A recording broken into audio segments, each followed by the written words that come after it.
گا۔ میں آج کی بڑی ایک مختصر سی پریس کانفرنس کرنا چاہ رہا تھا یا پریس ٹاک کرنا چاہ رہا تھا، اور بنیادی مقصد یہ تھا کہ وزیر اعظم صاحب نے، آپ نے دیکھا کہ مختلف لوگ جو ہیں وہ ٹیلی ویژن پہ بھی آ کے، اور وزیر اعظم کے خطاب میں بھی آپ کو پیغامات مل رہے ہیں۔ میں ایک اوور آرچنگ جو خاکہ ہے آپ کے سامنے پیش کرنا چاہ رہا ہوں کہ آنے والے وقت میں ہم کیا کرنے کی کوشش کر رہے ہیں، یا وزیر اعظم صاحب کے ذہن کے اندر ملک کے لیے کیا خواب ہے، کیا خاکہ ہے جسے وہ آگے بڑھانا چاہتے ہیں۔ سب سے اہم چیز یہ ہے کہ ہمیں ایسے لگتا ہے کہ معاشرہ ہمارا جو ہے اس میں بہت زیادہ تناؤ آ گیا ہے، اور اس تناؤ کو گھٹانے کی بہت زیادہ ضرورت ہے۔ ایسے گھر نہیں چل سکتے، ملک کیسے چلے گا؟ جس طرح کی لے دے ہو رہی ہے، جس طرح کی اوئے توئے ہو رہی ہے، اس میں یہ تو کوئی اچھا طریقہ کار نہیں ہے۔ آپ ماشاءاللہ سارے اپنے اپنے گھروں میں رہتے ہیں، اگر گھر کے اندر یہ ماحول ہو جائے کہ بچے ہوں، جوائنٹ فیملی سسٹم ہو، اس کا مطلب یہ تھوڑی ہوتا ہے کہ ہر وقت ہر ایک کا اتفاق رائے ہو، مگر ایک سلیقہ تو ہے، تو اس سلیقے سے گھر چلتے ہیں، اسی سلیقے سے ملک چلتے ہیں، اور دیگر ممالک چلتے بھی ہیں۔ تو ایک خواب یہ ہے یا خاکہ یہ ہے کہ ہم اپنے معاشرے کے اندر اس تناؤ کو ختم کریں اور تھوڑی سی رواداری کی فضا پیدا کریں۔ رواداری کی فضا کا یہ مطلب نہیں ہے کہ ہمارے آپس میں اختلافات نہ ہو، مگر رواداری ہو، تہذیب ہو، ہم وہ بات کریں جو اپنی بچیوں کے سامنے کر سکتے ہیں، تو اس سے ذرا معاشرہ بہتر ہو جائے گا، اور ہم ایک خاص قسم کا پیغام اپنے بچوں کے لیے چھوڑ کر جائیں گے۔ ہماری دوسری جو بڑی اہم چیز ہے وہ یہ ہے کہ ہم بچوں کے لیے یہ ایسا معاشرہ بنانا چاہتے ہیں، مگر بچوں کے مستقبل کے لیے کیا کرنا چاہتے ہیں، اور یہ ایک بہت زیادہ اہم چیز ہے۔ اور مجھے بڑی تاکید کے ساتھ ہر مرتبہ وزیر اعظم نے تاکید کی ہے کہ بچے نہیں، بچیاں اور بچے، ہماری بچیاں اور بچے، ہماری بہنیں اور بھائی، ان تمام اگلی آنے والی نسل کے لیے ہم نے کیا کرنا ہے۔ آپ باہر نکلیں، سڑکوں پر جائیں، لوگ سکولوں سے باہر نکل رہے ہیں، جن کو اللہ توفیق دیتا ہے وہ کالجوں میں جاتے ہیں، کالجوں سے باہر نکلتے ہیں۔ جب باہر نکلتے ہیں تو ان کی یہ امید ہوتی ہے کہ جو بھی اس وقت ہیلم آف افیئرس پہ بیٹھے ہوئے ہیں وہ کوئی ایسا طریقہ کار طے کریں گے کہ ان کو روزگار ملے، وہ اپنی زندگی گزار سکیں، اپنے ماں باپ کی خدمت کر سکیں، اگر شادی شدہ ہیں تو اپنے بچے پال سکیں، اور کوئی ہم ایک امیر ملک نہیں ہے تو کوئی بہت زیادہ کسی عمارت میں نہیں زندہ رہ سکیں، مگر متانت کے ساتھ ایک ڈیسنٹ زندگی تو گزار سکیں۔ تو یہ ایک دوسرا ایک اہم پہلو ہے جس کے اوپر میں بات کرنا چاہوں گا۔ تو وزیر اعظم نے پورے ملک کے لیے دو علیحدہ اسٹریٹجیز بنا دی ہیں جو میں آپ کے سامنے رکھنا چاہتا ہوں۔ ایک اسٹریٹجی ہے شہری علاقوں کے لیے، اور ایک اسٹریٹجی ہے دیہی علاقوں کے لیے۔ تو پہلے میں آپ کے سامنے دیہی علاقے جو ہیں پاکستان کے، ان کا لائحہ عمل جو ان کے ذہن میں ہے پیش کرتا ہوں۔ دیکھیے دیہی علاقوں کے اندر کیا ہوتا ہے، تین چیزیں ہیں۔ اگر آپ دیہی علاقوں میں ترقی کرنا چاہتے تو تین چیزیں ہیں۔ کسان کو کیا چاہیے جی؟ کسان کو کھاد چاہیے، کسان کو بیج چاہیے، اور کسان کو پانی چاہیے۔ اور اگر کسان کو یہ تینوں چیزیں مل جائیں تو جس چیز کو آپ سائلنٹ گرین ریولوشن یا ایگریکلچرل ریولوشن کہتے ہیں، یا زرعی ریولوشن کے انقلاب کہتے ہیں، وہ آ جائے گا۔ تو فیصلہ یہ کیا ہے وزیر اعظم نے کہ اب تک تو ایسا ہوتا تھا کہ کچھ فیکٹریاں جو ہیں ان کو سبسڈی ملتی تھی، سبسڈائزڈ گیس ملتی تھی، مگر وہ سبسڈی کسی حد تک تو کسان تک پہنچ جاتی تھی، مگر بہت حد تک وہ کمپنیوں میں ہی رہ جاتی تھی، اور کسان جس وقت کھاد لینے جاتا تھا تو اس کو اسی بھاؤ ملتی تھی کھاد جس بھاؤ مارکیٹ میں ہو۔ تو یہ فیصلہ کیا گیا ہے کہ یہ جو کھاد کے پیسے جو کچھ ان تک پہنچتے ہیں اور بہت سے نہیں پہنچتے، کیوں نہ یہ کسان کو ڈائریکٹلی دے دیے جائیں تاکہ وہ کھاد مؤثر طریقے سے خرید سکے۔ تو ایک تو یہ فیصلہ کیا گیا جس سے کھاد کی یعنی کم قیمت پہ اویلیبلٹی جو ہے کسان کو انشور کی جائے گی۔ یہ پہلی بات ہو گئی۔ دوسری بات یہ ہے کہ جو بیج ہے اس کے اندر بھی آپ کو معلوم ہے کہ پاکستان میں کچھ کمپنیاں ہیں جن کی اجارہ داری ہے۔ آپ کیونکہ رمضان شریف کا مہینہ ہے تو اس وجہ سے میں کوئی مافیا شافیہ کی بات تو کروں گا نہیں، روزہ خراب ہوگا، کہیں ہو ہی نہ گیا ہو، لیکن بہرحال کچھ کمپنیوں کی اجارہ داری ہے۔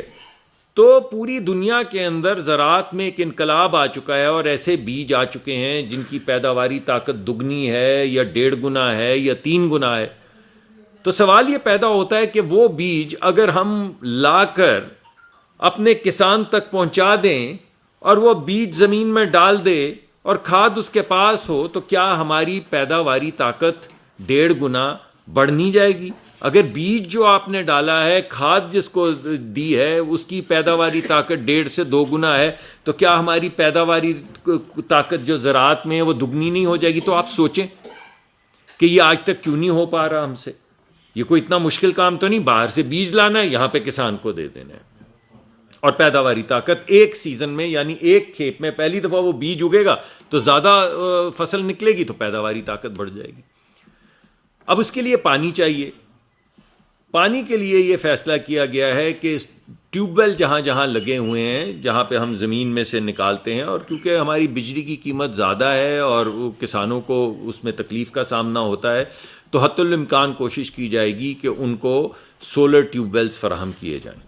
اس کا طریقہ کار فائنلائز ہو رہا ہے. اب یہ 3 چیزیں اکٹھی ہو گئیں. کسان کو بیج مل گیا جس کی پیداواری طاقت دگنی ہے یا 1.5 گنا ہے. کسان کو کھاد مل گئی جو پہلے کسی حد تک اس کو ملتے تھے، اس کا فائدہ زیادہ تر نہیں ملتا تھا، پورا فائدہ مل گیا. اور تیسری بات پانی ہے، پانی مل گیا. جب یہ 3 چیزوں کا مرکب ہوا تو آپ کے اندر جس چیز کو آپ گرین ریولوشن یا زرعی انقلاب کہتے ہیں، اس کی آپ سمجھے ہم نے بیج بو دیا اور آہستہ آہستہ وہ آگے بڑھتا چلا جائے گا. یہ زراعت کے لیے پہلی اسٹریٹجی ہے. ایک اور بھی ہے. دوسری اسٹریٹجی یہ بھائی کہ آپ سوچیں، پوچھیں اپنے کسان بھائیوں سے جو پیرشبل چیزیں، آپ جائیں ناردرن ایریاز میں جائیں تو خوبانی جو ہے آدھی وہ گل سڑ جاتی ہے درخت پہ لگی ہوئی، آدھی آپ کو زمین پہ گری پڑی ملتی ہے.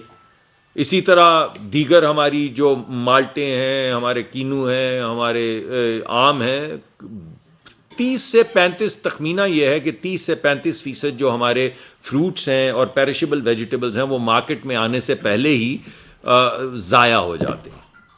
تو فیصلہ یہ کیا گیا ہے کہ گاؤں بڑے انڈسٹریل پارک نہیں کہ پھر وہ زمینوں کی سٹہ بازی شروع ہو جائے. سٹہ بازی تو کوئی برا لفظ نہیں ہے، زمینوں کی ہمارے ہاں نہیں ہے ویسے ویسے ہے لیکن زمینوں کا لین دین شروع ہو جائے تو بجائے اس کے کہ زمینوں پہ فوکس کیا جائے، انفراسٹرکچر پہ فوکس کیا جائے، ہر ڈویژن گاؤں میں جہاں پہ جو چیز پیدا ہوتی، کہیں امرود پیدا ہوتے ہیں، کہیں سبزیاں پیدا ہوتی ہیں، کہیں آڑو پیدا ہوتے ہیں، تو ہر جگہ پہ جو چیز پیدا ہوتی ہے اسی مناسبت سے ایک زرعی انڈسٹریل فارم لگایا جائے. چھوٹے چھوٹے فارم ہوں، کوئی وہاں پہ ان کا پلپ بنانا شروع کر دے، کوئی ان کا جوس بنانا شروع کر دے، کوئی کولڈ سٹوریج بنانا شروع کر دے تاکہ وہ ضائع نہ ہوں، کوئی کولڈ سٹوریج، کولڈ پائپ جو ویلیو چین ٹرانسپورٹیشن کی ہوتی ہے، یعنی جو چیزیں ٹھنڈی آپ کو ٹرانسپورٹ کرنی ہے تو لوگوں کے پاس تو ایسے ٹرک نہیں ہوتے، تو ان کے لیے بینکوں کو ہدایت، پرائم منسٹر تو کہتے ہیں سختی سے پابند، میں کہہ رہا ہوں کہ ہدایت کی جائے گی کہ وہ یہ تمام زرعی لونز اور زرعی انڈسٹریل لونز جو ہیں وہ دیہی علاقوں میں دیں، تاکہ نہ صرف وہاں پہ پیداوار دگنی ہو بلکہ وہ شخص جو کسان ہے وہ آہستہ آہستہ ترقی کا زینہ چڑھتا چلا جائے. اور یہ جو صرف شہری علاقوں پہ مقرر کی گئی ہیں فیکٹریاں یا ویلیو ایڈڈ چیزیں یا ایکسپورٹ، یہ ہمارے جو غریب ترین علاقے ہیں، جو دیہی علاقے ہیں، جو کسان ہیں، محنت کش ہیں، ان تک بھی پہنچے. یہ ہو گئی دیہی علاقے کی بڑی کلیئر اسٹریٹجی. شہری علاقوں کے لیے اسی طرح جیسے میں نے آپ کو دیہی علاقوں کا کہا ہے، بینکوں کو پابند کیا جا رہا ہے کہ وہ چھوٹے چھوٹے قرضے دیں. کسی بھی ملک کے اندر، کسی بھی ملک میں، صرف پاکستان میں نہیں، کسی بھی ملک میں تقریباً 70 سے 80% امپلائمنٹ جو ہے وہ small to medium sized enterprise میں ہوتی ہے، یعنی چھوٹے جو کاروباری طبقہ ہے، چھوٹے کاروبار ہیں، وہ امپلائمنٹ پیدا کرتے ہیں اور ہمارے بچے بچیوں کو روزگار چاہیے.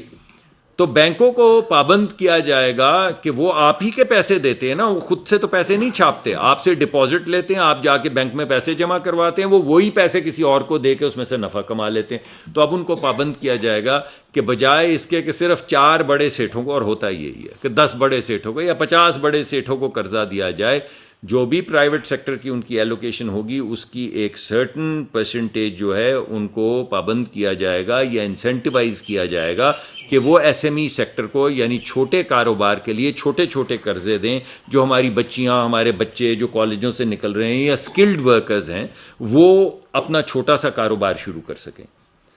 دوسرا شہری اور دیہی علاقوں کے لیے, مگر میرے خیال میں شاید آئی ٹی کا زیادہ رجحان شہری علاقوں میں زیادہ, ہم بدلنا چاہتے ہیں اس کو مگر زیادہ کیونکہ اس وقت ہے, تو تقریباً 5 لاکھ بچیوں اور بچوں کو جو دنیا کی ایڈوانس ترین, جس کو آپ یہ آرٹیفیشل انٹیلیجنس کہتے ہیں یا مشین لرننگ کہتے ہیں, تو وزیر اعظم نے کہا ہے کہ ہم ان اپنی بچیوں اور بچوں کو مشین لرننگ کے لیے ٹریننگ دیں گے, بوٹ کیمپ, یعنی کالجوں سے وہ نکلتے ہیں تو ہنر نہیں ہوتا.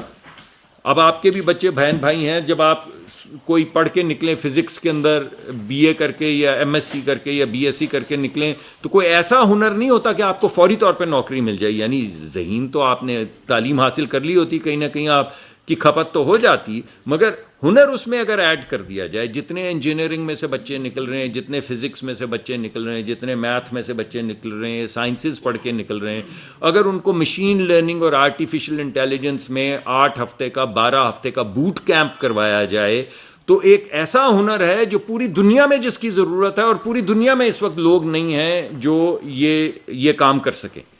تو اس کے لیے وزیر اعظم نے یہ کہا ہے کہ اگر ہمیں باہر کی دنیا سے, چین سے یا دیگر ممالک سے ماسٹر ٹرینرز بھی بلانے پڑے تو ہم ان ماسٹر ٹرینرز کو لائیں گے اور یہاں پہ اپنی بچیوں اور بچوں کو تعلیم دیں گے, اپنے ینگ لوگ جو ہیں ان کو وہ ہنر دیں گے جس سے پاکستان میں نہیں, وہ پوری دنیا کے اندر جو کاروبار ہو رہے ہیں جن کا تعلق آرٹیفیشل انٹیلیجنس اور مشین لرننگ سے ہے, وہ پاکستان میں بیٹھ کے وہ کام کر سکے. تو یہ جو لائنیں لگی ہوتی ہیں ویزے لینے کے لیے, ہم خوار ہو رہے ہوتے ہیں, کسی کا ویزا اسپین کا ریجیکٹ ہو گیا, کوئی کہہ رہا ہے مجھے انگلستان کا نہیں مل رہا, کوئی کسی ملک کا کہہ رہا, تو بجائے اس کے کہ ہم ویزوں کی لائنوں میں کھڑے ہوں, اپنے گھر میں اپنے گھر کے سکون میں ایک کمپیوٹر کے ساتھ وہ تمام کاروبار کر کے ڈالر یہاں پہ کیوں نہ کمائیں, اپنے ماں باپ کی خدمت بھی کریں, اپنے بچے بھی پالیں, ڈالر بھی کمائیں, اور پوری دنیا کا جو کاروبار ہے وہ ان کے لیے ایک پلے گراؤنڈ بن جائے گا. تو یہ ایک آئی ٹی کا جو منصوبہ ہے وہ اس وقت سامنے لایا گیا ہے. اور دیکھیے یہ کام تو پچھلی دفعہ ہی وزیر اعظم نے شروع کر دیا تھا, لیکن انہوں نے اس دفعہ یہ کہا ہے کہ جو بھی کریں وہ پائیدار ہونا چاہیے, جس کو ہم سسٹینیبلٹی کہتے ہیں. ہمارے ملک میں آپ کو معلوم ہے کہ اگرچہ ہم کو بہت زیادہ انوائرمنٹ کو برباد نہیں کرتے, وہ ہمارا غریب ملک ہے, کوئی ایسی ہم چیزیں کرتے ہی نہیں, ہمارے پاس پیسے ہی نہیں ہوتے کہ ہم انوائرمنٹ کو برباد کریں, لیکن بہرحال ہمارا ملک 5واں یا 7واں ہر سال بدلتی رہتی ہے رینکنگ, سب سے زیادہ ولنریبل ملک ہے. آپ نے دیکھا سیلاب آتا ہے تو آدھا سندھ بہہ جاتا ہے, کوئی طوفان آتا ہے تو ہمارے جو گاؤں ہیں وہ سارے ڈوب جاتے ہیں, کئی 100 سال کی سویلائزیشن برباد ہو جاتی ہے, نام و نشان گاؤں مٹ جاتے ہیں. تو ہمیں اپنے انوائرمنٹ کا خیال کرنا ہوگا, اور اس لیے انہوں نے ہماری جتنی بھی پہلے جو صرف آئل کمپنیز تھیں ان کو یہ ہدایت دی ہے کہ ہر ایک, یہ پہلے بھی شروع ہو چکا ہوا تھا پروگرام, اور 2 کمپنیاں بنا چکی ہیں یہ سبسیڈیریز, مگر اب ہر کمپنی جو سرکاری ہے اس کو یہ کہا گیا ہے کہ آپ ایک رینیوبل انرجی کا, گرین انرجی کا ایک کمپنی بنائیں علیحدہ, جس کا کام صرف یہ ہو کہ وہ سستی جو اب بجلی ہے, کیونکہ بجلی کی بھی تو قیمت اگر کم کرنی ہے تو اگر آپ کو 2 سینٹ 4 سینٹ کے اندر گھر میں آپ چھت کے اوپر بجلی پیدا کر سکتے ہیں اور استعمال کر سکتے ہیں تو پھر مہنگی بجلی کی کیا ضرورت ہے. تو ایک پورا منصوبہ بنایا جا رہا ہے جس میں یہ کمپنیاں ایک پوری نئی مارکیٹ پلیس کریٹ کریں گی رینیوبل انرجی کی, اور اس کے ذریعے ہم جو دیرپا انرجی ہے یا رینیوبل انرجی ہے جو کلائمیٹ کے اوپر کم ہماری موسمیاتی تغیر جو ہے اس پہ اثر انداز نہیں ہوتی, اس کو واپس ریسٹور کرتی ہے, اس انرجی کو آگے بڑھانے کے لیے تمام کمپنیوں کو یہ کہا گیا ہے کہ وہ, اور یہ کیونکہ میرا کام بھی ہے تو یہ میں ذمہ داری کے ساتھ کروں گا کہ ہر کمپنی کی ایک سبسیڈیری ہوگی آئل کمپنی کی جو صرف دیرپا توانائی, سسٹینیبل انرجی, رینیوبل انرجی کے اوپر فوکس کرے گی. اب اس کے علاوہ اسکولوں کے لحاظ سے آپ کو یاد ہوگا، تعلیم کے لحاظ سے وزیر اعظم نے 2 بڑی بڑی باتیں کی تھی، میں آپ کے سامنے دوبارہ رکھنا چاہتا ہوں. ایک انہوں نے یہ کہا تھا کہ آپ کو یاد ہوگا کہ امریکہ میں، برطانیہ میں، جرمنی میں اسکول ہوتے ہیں جن کو کہتے ہیں میگنٹ اسکول. میگنٹ اسکول ان بچوں کے لیے ہوتے ہیں جو ایکسیپشنل ہوتے ہیں. ارے بھائی، ہمارے ہاں امیر کے بچوں کے لیے تو ایکسیپشنل اسکول ہیں، ایچ ایس این کالج ہے، گرامر اسکول ہے، بیکن ہاؤس ہے، یہ اچھے اسکول ہیں. انہوں نے بڑی ایک اچھا فریم ورک بنایا اور بڑی خدمت کی ہے ملک کو اعلیٰ تعلیم دے کے. مگر غریب کے بچوں کا کیا بھائی؟ غریبوں کے اندر بھی کیا امیروں میں ہی صرف برائٹ بچے ہوتے ہیں؟ یعنی پوری دنیا میں تو وہ تفریق نہیں کرتے، کوئی تفریقہ نہیں ہے کہ امیر کا بچہ کون سا برائٹ ہے اور غریب کا بچہ کون سا برائٹ ہے. تو ہمارے ہاں تو صرف امیروں کے جو برائٹ بچے ہیں ان کے لیے راستے کھلے ہیں، غریبوں کے برائٹ بچوں کا تو کوئی راستہ نہیں. وہ تو ان کے لیے تو وہی ایک اسکول ہے پیلا. تو جو بہت زیادہ ہمارے ہاں ذہین بچے ہیں مگر صاحب حیثیت خاندانوں میں سے نہیں ہیں، جیسا کہ بنایا گیا تھا ہمارے ہاں وہ دانش اسکول بنایا گیا تھا، اسی طرح وفاقی حکومت نے یہ فیصلہ کیا ہے کہ ہم اس طرح کے اسکول غریب بچوں کے لیے اور کھولیں گے جس میں ان کی پوری تعلیم جو ہے ٹاپ کلاس بچوں کو ٹاپ کلاس تعلیم دی جائے گی ان اسکولوں میں. مگر یہاں پہ بات رکے گی نہیں. بچے دانش اسکول کے ہوں یا کسی اور اسکول کے ہوں، اگر پاکستان کی یا بین الاقوامی سطح کی بہترین یونیورسٹیز کے اندر ان کو داخلہ مل جائے مگر ان کے پاس پیسے نہ ہوں، صاحب حیثیت نہ ہو، تو سرکار ان کا خرچہ اٹھائے گی. یہ بھی جو ہے اعلان ہو چکا ہے اور اس پہ کام شروع ہو چکا ہے. تو آپ کوئی بچہ جو ذہین ہے، جو دنیا کے بہترین اسکولوں میں جا سکتا ہے، مگر کسی غریب کسان کا بچہ ہے، مزدور کا بچہ ہے، جو محنت کرتا ہے سارا دن پسینے میں شرابور، تو ان کے لیے بھی وہی سہولت جو ہمارے ہاں یہ F6-7 جو ہوتے ہیں اور وہ گلبرگ اور ڈیفینس اور کلفٹن اور ان بچوں کی طرح غریبوں کے بچے کے لیے بھی وہ راستے کھول دیے جائیں گے، تاکہ یہ نہ ہو کہ کوئی اس وجہ سے رہ جائے کہ اس کے پاس اس کے والدین کی حیثیت نہیں تھی کہ وہ دنیا کے بہترین جو یونیورسٹیز ہیں ان میں تعلیم حاصل کر سکے. میرے خیال میں چیدہ چیزیں تو میں نے آپ کے سامنے رکھ دی ہیں. ہنر مندی کے بھی کچھ پروگرام ہیں، اس کے علاوہ آئی ٹی کے علاوہ جن کا ذکر میں وہ پرانے چل رہے ہیں ان کو بہتر کیا جائے گا. بسپ کا پروگرام ہے، وہ بھی آپ کو معلوم ہے، وہ چل رہا ہے، اس کو ہم ہی نے آگے بڑھایا تھا. تو یہ میں آپ کے سامنے ایک معاشی خاکہ اور سماجی خاکہ پیش کرنا چاہتا تھا آج، تاکہ یہ رمضان کا مہینہ ہے، رمضان کی آمد ہے، دوسرا دن ہے کابینہ کو، تیسرا دن ہے بنے ہوئے، تو کچھ ایک خاکہ تو ہونا چاہیے نا ہمارے پاس، ایک امید تو ہونی چاہیے. عید آ رہی ہے تو میں نے کہا کہ عید کی نوید تو آئے گی 28 دن میں، لیکن جو 3-4 سالہ خاکہ ہے وہ میں آپ کے سامنے رکھتا ہوں. اسمبلی میں اس کی ایکسپلینیشن جی بالکل سر، بالکل. یعنی ان کے ذہن میں کئی چیزیں ہیں، یہ تمام باتیں وہ ہر وقت کر رہے ہیں، لیکن میں یہ چاہتا تھا کہ میں آپ کے سامنے رکھوں، آپ کے سوالوں کا جواب دوں تاکہ اس بات کو آگے بڑھایا جائے. ایک میٹنگ کی تھی کل پاور ڈویژن میں، یہ بتائیے کہ جو جنوری تک سرکل ڈیٹ کتنا ہو چکا ہے اس وقت تک؟ دیکھیے میں آپ کو یہ بتا سکتا ہوں کہ 2310 کا سرکولر ڈیٹ جو ہے وہ پچھلے سال کے اختتام پہ تقریباً تھا میرے خیال میں، نمبرز میں تھوڑا سا فرق ہو سکتا ہے.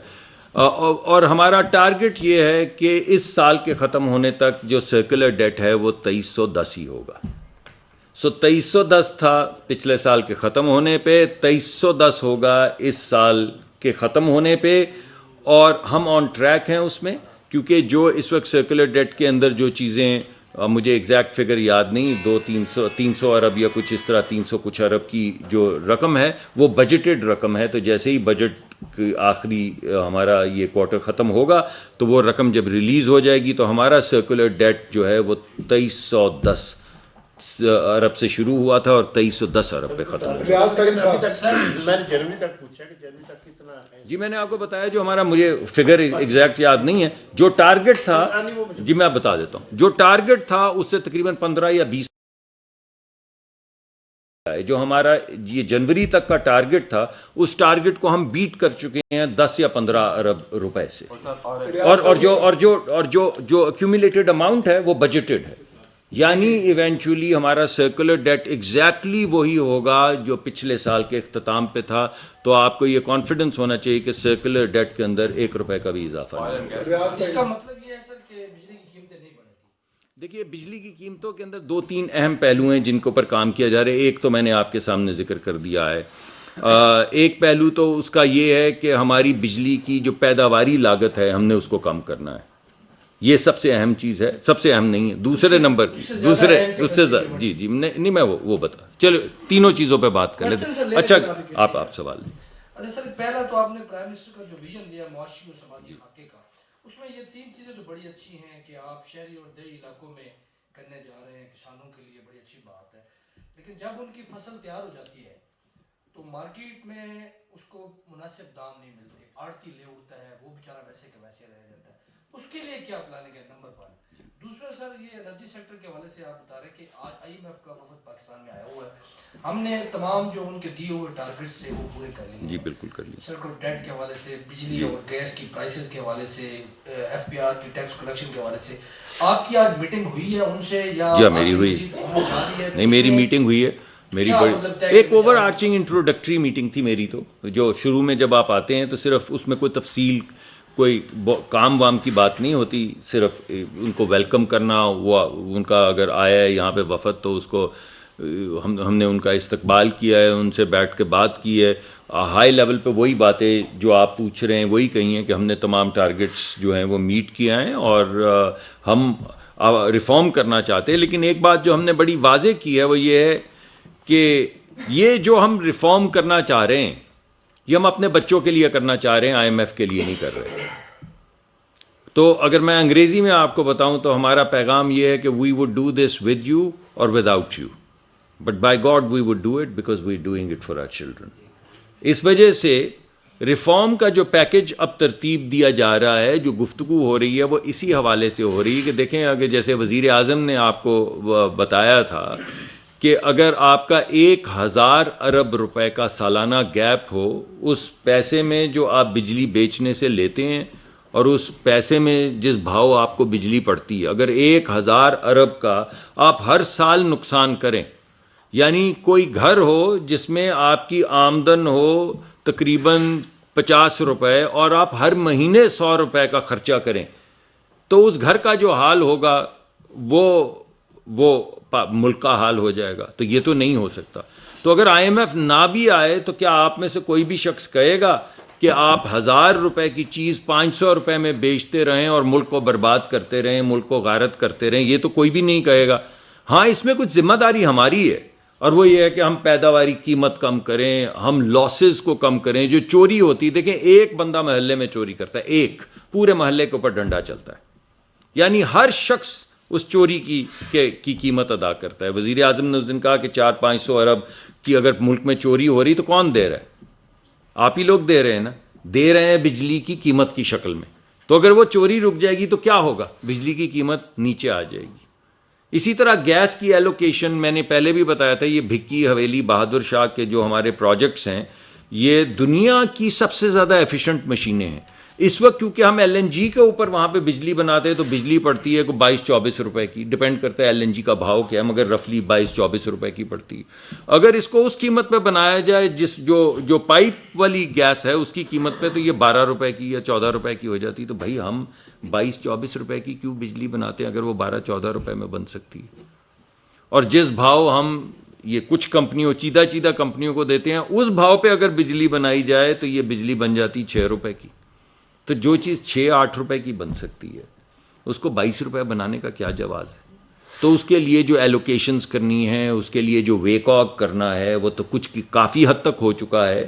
اگر کوئی 19-20 کا فرق رہ گیا ہے تو اس کو ختم کر کے ویک آف کر کے پھر کوشش کی جائے گی کہ کم ترین قیمت, پیداواری قیمت پہ بجلی پیدا کی جائے اور لوگوں کو وہ بجلی فراہم کی جائے. دوسرا کیا ہے کہ بعض جگہوں کے اوپر یعنی کچھ فیڈر ایسے ہیں, دور نہیں, یہ ساتھ ہمارے کوئی ٹرائبل ایریاز میں نہیں, مردان کے کچھ فیڈرز ہیں, ہمارے ہاں کچھ ایسے پنجاب میں فیڈرز ہیں, سندھ میں فیڈرز ہیں, جہاں پہ 60 سے لے کے 80% بجلی چوری ہو رہی. یعنی فیڈر شہری ہیں, یہ کوئی علاقہ ایسا نہیں ہے جہاں پہ کوئی لا اینڈ آرڈر سچویشن ہے. یعنی 100 روپے کی آپ بجلی بیچیں اگر اور وہاں سے 20 روپے لے کر واپس گھر آئیں یا 25 روپے, تو آپ سوچیں یہ بربادی نہیں تو کیا ہے. تو اس لحاظ سے, اور یہ بربادی کس کے لیے, یہ بربادی آپ لوگوں کی ہے. چلیں بجلی کے محکمے تو برباد ہوں گے, تو محکمے ہیں نا, مگر بل تو آپ ادا کریں گے, ٹیکس پیئر ادا کرے گا. بل آپ دیتے ہیں. جو شخص بجلی چوری کر رہا ہے اس کا بل, میرے دوستو, جو شخص بجلی چوری کرتا ہے آپ دیتے ہیں اس کی بجلی کا بل. وہ بجلی کا بل چلا نہیں جاتا, ملک بھی برباد ہو رہا ہے اس 1000 کے گیپ سے, مگر آپ دیتے ہیں اس کا بل. تو یہ جو کنڈا لگاتا ہے وہ آپ کے اوپر کنڈا لگا رہا ہے, وہ محکمے کے اوپر نہیں کنڈا. آپ کو لگتا ہے محکمے پہ کنڈا لگا رہا ہے, وہ کنڈا آپ پہ لگا رہا ہے, آپ کے بچوں کے حق پہ لگا رہا ہے کنڈا. وہ آپ کے پیسے لے کے جا رہا ہے, کیونکہ پیسے آخر میں آپ نے ادا کیے ہیں. آپ ٹیکس میں کریں یا ٹیرف میں کریں, بات تو ایک ہی ہے, ٹیکس ہے یا ٹیرف ہے, آپ کی جیب سے جا رہی ہیں دونوں چیزیں. تو اس وجہ سے یہ چوری روکیں گے, بجلی کی پیداواری قیمت کم کریں گے, اس چوری کو روکیں گے تو بتدریج قیمتیں جو ہیں وہ نیچے آئیں گی اور ہم بہتری کی طرف جائیں گے. آپ کا کیپیسٹی والا سوال بہت اہم تھا. ہماری جو بجلی کی پیداوار گرمیوں میں ہے وہ ضرورت ہوتی 30-35 ہزار میگا واٹ, ڈپینڈ کرتا ہے موسم کون سا مہینہ چل رہا ہے. سردیوں میں یہ 8-9 ہزار پہ آ جاتی ہے. لیکن جب آپ کانٹریکٹ کرتے ہیں, کسی کو کہتے ہیں تو بجلی کا کارخانہ لگا, کیونکہ گرمیوں میں ہم لوگوں کو مار تو نہیں سکتے نا, ہم نے بجلی تو چاہیے ہمیں. تو جب وہ کارخانہ لگاتا ہے تو اس کو جو آپ نے پیسے دینے ہوتے ہیں, اس کی جو قرض کی قیمت ہوتی ہے یا اس کے جو انویسٹرز کے پیسے ہوتے ہیں جو واپس کرنے ہوتے ہیں, اس کو کیپیسٹی پیمنٹ کہتے ہیں یا مینٹیننس. 3 چیزیں ہوتی ہیں اس میں, ایکویٹی ریٹرنز, ڈیٹ ریٹرنز اور مینٹیننس اور آپریشنز کی جو قیمت ہوتی ہے. اب ہماری یہ کوشش ہے کہ ہم ایسا طریقہ کار طے کریں کہ سردیوں میں ہماری یوٹیلائزیشن بڑھ جائے.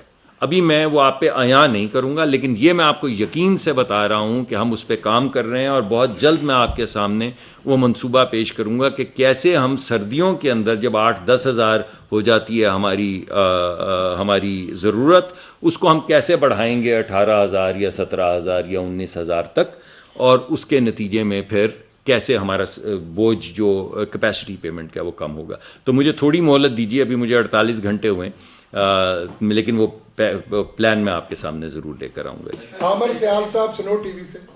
سر یہ بتائیں سر کہ جو اتنا زیادہ شرح سود ہے اس پہ مطلب کس طرح نئی صنعتیں لگیں گی, اور چھوٹی خاص طور پہ صنعتیں جو ہیں انہیں کیا ہوگا, رائٹ میں پروگرام میں شرح سود آپ کم بھی نہیں کر سکتے. دوسری بات یہ ہے کہ آپ کہہ رہے ہیں کہ غریب کے بچے کو اعلیٰ تعلیم کے لیے باہر بھجوائیں گے. اس ٹائم سر صورتحال یہ ہے کہ ہمارے میڈیکل کالجز جو سرکار کے وہ مطلب پاپولیشن زیادہ ہو گئی ہے, ہمارے بچوں کو ایڈمیشن نہیں ملتا, سرکاری یونیورسٹیوں میں ایڈمیشن نہیں ملتا. تو سرکاری یونیورسٹیوں میں سیٹیں بڑھا لیں, کوئی نئے تعلیمی ادارے کھولیں تو غریب کا بچہ بھی پڑھ جائے گا. اور یہ پرائیویٹ میڈیکل کالجز جو ہیں 30-30 لاکھ روپیہ فیس لے رہے ہیں, ان کی فیس کم کرائیں. غریب کا بچہ کی مطلب اگر غلطی سے اسے میڈیکل کالج میں داخلہ ملی ہے تو فیس کہاں سے دے گا, اس پہ کچھ کریں کہ نہیں, ریگولیٹ کریں. تو اعلیٰ تعلیم کی بہت مہنگی ہوگی ہے, اسے کم کرنے کے لیے کوئی اسٹیپس لیں, اس کی فیسوں پہ کٹ لگائیں. میرے خیال میں جی بہت آپ کا اہم سوال تھا. تو میرے خیال میں جو وزیر اعظم نے اس کی تفصیلات آ جائیں گی. آپ نے جو آج باتیں کی ہیں میں ضرور یہ آپ کا پیغام پہنچاؤں گا. دیکھیے جو اس وقت ٹارگٹ تھا وہ صرف بین الاقوامی یونیورسٹیز نہیں, پاکستان کی بھی یونیورسٹیز تھیں. تو اس کا طریقہ کار ذرا طے ہو جائے تاکہ پھر میں آپ کے سامنے تفصیلات رکھ سکوں. مگر آپ نے جو میڈیکل کالجز کا حوالہ دیا, اب میں بالخصوص اس ٹیم کو یہ کہوں گا کہ وہ آپ اس بات پہ بھی غور کریں کہ پاکستان کے اندر اگر غریب کا بچہ کسی اعلیٰ ترین کسی میڈیکل یونیورسٹی میں جاتا ہے ڈاکٹر بننے کے لیے یا انجینئرنگ کالج میں جاتا ہے تو اس کا حل کیا ہوگا. تو انشاءاللہ وہ ایک کمپریہنسو کروڑپتی ہو گئے سر, جو میڈیکل کالج بنے ہوئے ہیں نا, وہ اتنے پیسے لیتے ہیں کہ آپ ان کے ایسٹس چیک کریں, کوئی دبئی منتقل کر رہا ہے پیسے, کوئی کہیں منتقل کر رہا ہے. جی ٹھیک ہے, نہیں انشاءاللہ آپ کا یہ پیغام میرے پاس امانت ہے, میں ضرور اس ٹیم تک. انتظار ہے اگلی صاحب. آپ نے جتنے آج انیشیٹوز بتائے گورنمنٹ کرنے جا رہی ہے, اس کے لیے فائنینسنگ کی کیا IMF کے ساتھ اس حوالے سے بات چیت ہوئی ہے؟ اور دوسرا یہ بتائیں کہ آپ ہمارا زیادہ فوکس ہے قابل تجدید پہ, رینیوبلس پہ. ہمارا ایک بہت بڑا فیکٹر ہے کہ ہم جو بجلی پیدا کر رہے ہیں وہی ہم اگر یوٹیلائز نہیں کر سکتے تو ہم کیپیسٹی پیمنٹس دے رہے ہیں. اس جو گیپ بنے گا، جو اگر متبادل توانائی آ جائے گی تو اس گیپ کو کیسے مینیج کریں گے؟ کیا کیپیسٹی پیمنٹ مزید بڑھے گی، عوام بھی بڑھا رہے گا، یا اس سلسلے میں آپ کی کیا میکینزم ہے، کیا اسٹریٹجی ہے؟ جی دیکھیے، یہ جتنے میں نے آپ کے سامنے پیغام رکھے ہیں چھوٹے کاروبار کرنے کے یا انڈسٹریل فارمز، یعنی انڈسٹریل، پہلے تو ہم وہ بناتے ہیں نا بڑے بڑے انڈسٹریل پارکس، اس کا روڈ، یہ چھوٹے چھوٹے انڈسٹریل پارک ہیں، اور یہ ہم لگا ہی اس وجہ سے رہے ہیں کہ ہماری بجلی کی بھی کھپت اور گیس کی بھی کھپت جو ہے وہ پروڈکٹیو ایریاز کی طرف جائے، اور جو ہمارے گھریلو صارفین ہیں ان کو کم قیمت کے اوپر ہم رینیوبلز کی طرف آہستہ آہستہ لے کر آئیں۔ تو جیسے ایک طرف اسٹریٹجی بنائی گئی ہے گرین انرجی کی، قابل تجدید، آپ نے اچھا لفظ استعمال کیا، میرے تو گمان میں نہیں آیا، تو قابل تجدید جو انرجی کو بنانے کی، تو ایک طرف جہاں پہ وہ لگ رہا ہوگا وہاں پہ انڈسٹریل ڈیمانڈ فیکٹر کو بڑھایا جا رہا ہے سائملٹینیسلی، تو یہ دونوں چیزیں ہینڈ ان ہینڈ جائیں گی۔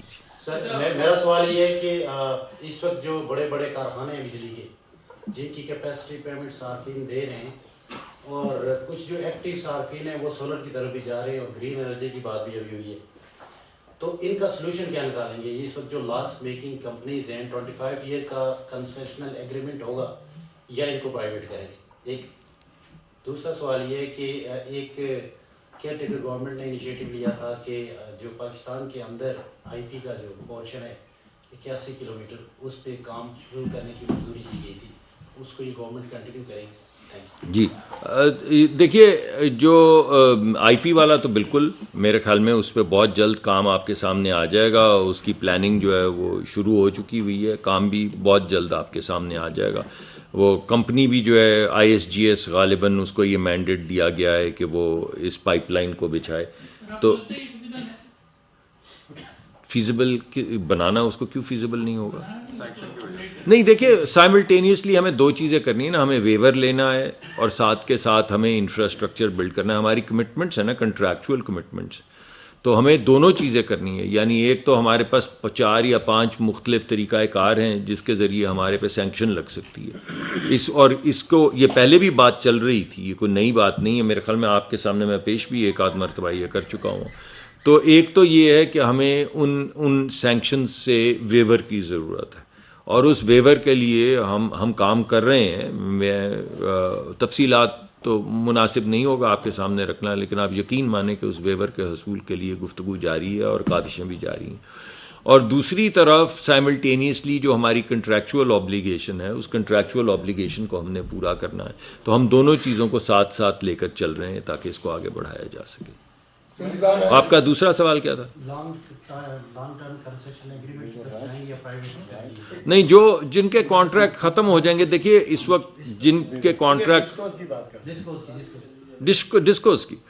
ڈسکوز کے اوپر گفتگو جاری ہے۔ دیکھیے ایک بات تو بڑی واضح ہے، یہ بات آپ بھی ذہن نشین کر لیں کہ ڈسکو کی انیفیشنسی آپ کے حق پہ ڈاکہ ہے، یہ آپ مان لیں یہ بات کہ جس چیز کو آپ کہہ رہے ہیں نا کہ ڈسکو کو آپ نے کرنا کیا ہے؟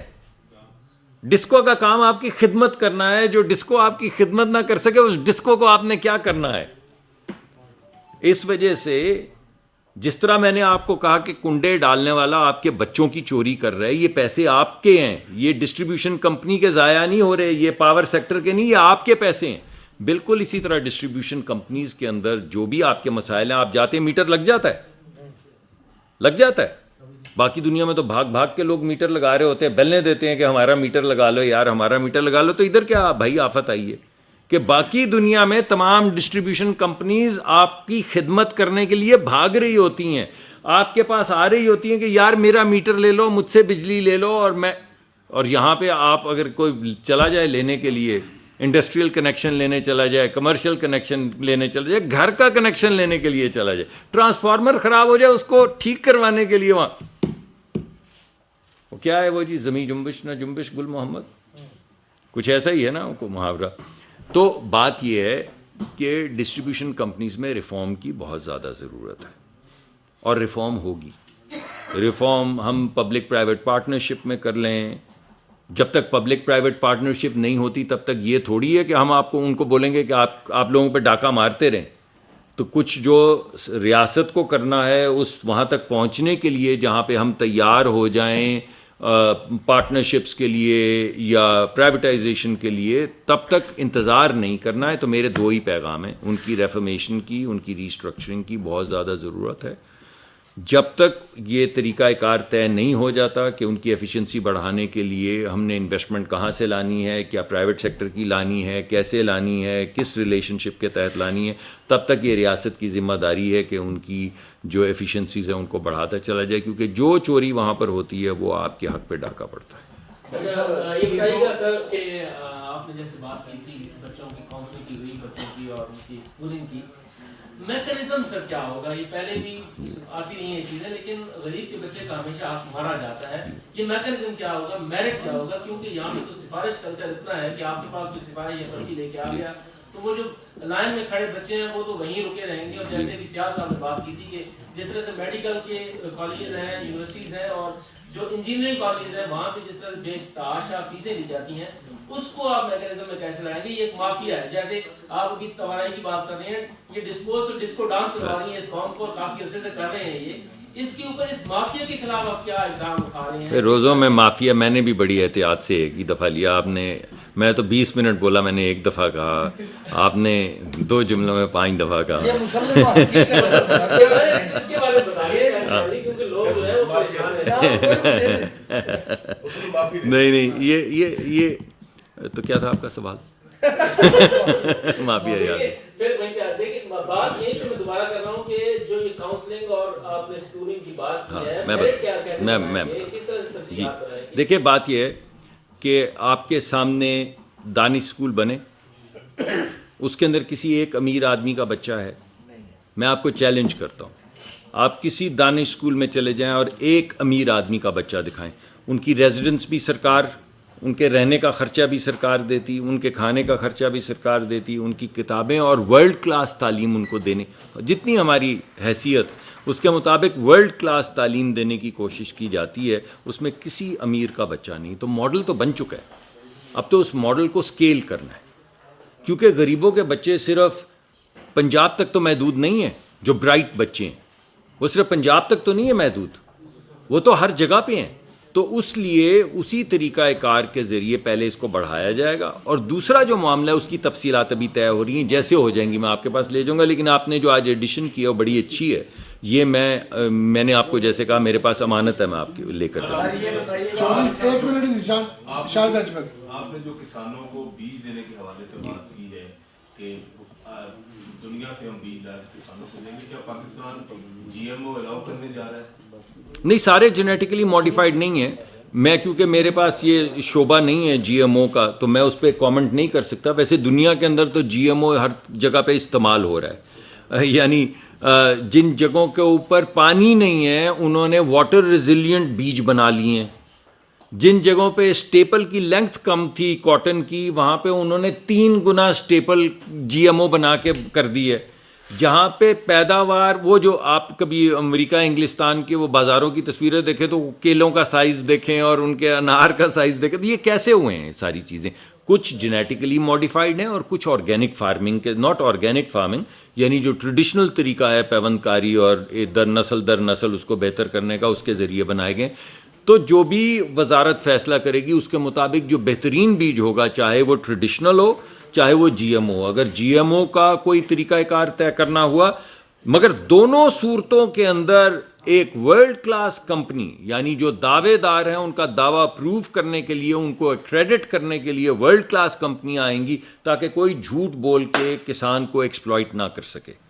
تو وہ ایک طرح سے جس طرح امریکہ کے اندر اسکول ایکریڈٹ ہوتے ہیں، اور آپ کو پتہ ہوتا ہے یہ ایکریڈیٹڈ اسکول ہے، تو آپ کو یہ پتہ ہوگا کہ یہ ایکریڈیٹڈ بیج ہے. یہ بتا دیں کہ جس طرح آپ نے چوری کی بات کی، کنڈے کی بات کی، سردیاں آتی ہیں تو قوم کو گیس کی پرابلم کی ہوتا ہے، اور اب گرمیاں بھی آ رہی ہیں، آج سے شروع ہو رہی ہیں گرمیاں. وفاقی وزیر پیٹرولیم و توانائی مصدق ملک نیوز کانفرنس کر رہے تھے. انہوں نے کہا کہ وفاقی حکومت تعلیم کے حوالے سے بھی ہنگامی اقدامات کر رہی ہے. دانش اسکول جیسے تعلیمی ادارے بنائے جائیں گے. ملک سے بد تہذیبی کا کلچر ختم کرنا ہوگا. ہمیں رواداری کو فروغ دینا ہوگا. وزیر اعظم نے شہری اور دیہی علاقوں کے لیے الگ الگ حکمت عملی ترتیب دی ہے.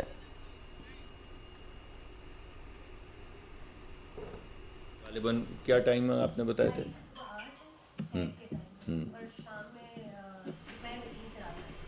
3 بجے سے لے کر رات 10 بجے تک گیس آئے گی تاکہ تمام لوگ اپنی افطار کا انتظام کر سکیں, کھانے کا انتظام کر سکیں, اور سحری کے لیے 2:30 بجے سے لے کے صبح 8 بجے تک گیس آئے گی. یہ انتظامات ہو چکے ہیں. اسی طرح بجلی کی اس وقت بجلی میں لوڈ شیڈنگ صرف وہاں ہو رہی جہاں چوری ہو رہی ہے. اب یہ ایک عذاب ہے. اب آپ بتائیے کہ میں نے آپ کو جیسے بتایا کہ ایک فیڈر ہے, وہاں پہ آپ 100 روپے کی بجلی لیتے ہیں اور 20 روپے کی دیتے ہیں. اگر آپ چاہتے ہیں کہ ہم دے دیں بجلی تو ہم کھول دیں گے. نتیجہ کیا ہوگا؟ آپ کا ٹیرف بڑھ جائے گا. جو 100 روپے کی بجلی میں ہم 20 روپے لے رہے ہیں, وہ 80 روپے کہیں سے تو اکٹھے کرنے ہیں, تو آپ ہی سے اکٹھے ہوں گے. اگر آپ کہیں گے کہ ہاں ان علاقوں میں جہاں پہ آپ کو 20 روپے مل رہے ہیں 100 کے پیچھے, ادھر بھی بجلی کھول دیں, تو ہم کھول دیں گے, ہم ٹیرف بڑھا دیں گے, پھر آپ کو دینا پڑے گا. تو اس وجہ سے اس وقت جو طریقہ کار, جو اچھا طریقہ کار نہیں ہے, بہترین طریقہ کار نہیں ہے, یہ طریقہ نہیں ہے, ایسا نہیں ہونا چاہیے. اور جب ہمارے تھوڑی سی ذرا ہمیں وقت ملے تو ہم اس طریقہ کار کو دور کریں گے. لیکن اس وقت صرف انہی جگہوں پہ لوڈ شیڈنگ کی جاتی ہے جہاں پہ 100 روپے کی بجلی جب ہم دیتے ہیں تو 20 یا 30 روپے ہمیں ملتے ہیں.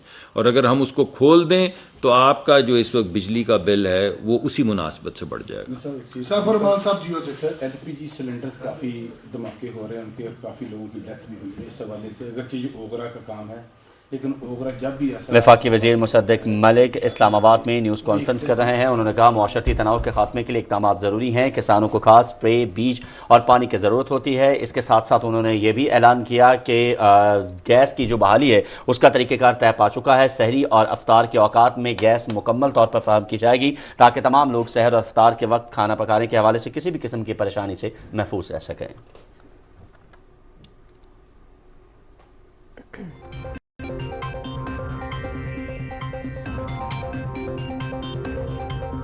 پشاور ہائی کورٹ نے سنی اتحاد کونسل کی درخواستیں خارج کر دیں.